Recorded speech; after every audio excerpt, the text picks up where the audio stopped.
Hello everyone. In this video, I'll show you how to fix the FHE01 error and game crash problem in Forza Horizon 6. The first solution is to force the game into windowed mode. Launch the game and as soon as the first intro splash screen appears, repeatedly press Alt plus Enter on your keyboard.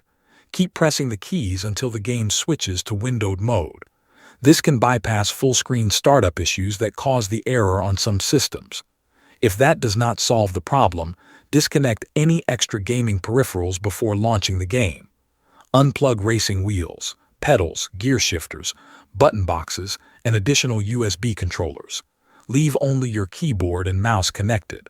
Start the game, and once you have reached free roam or the main gameplay area, reconnect your accessories one by one. Another fix is to disable hardware-accelerated GPU scheduling.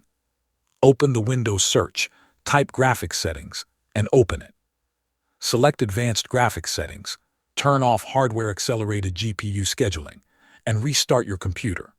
Thanks for watching.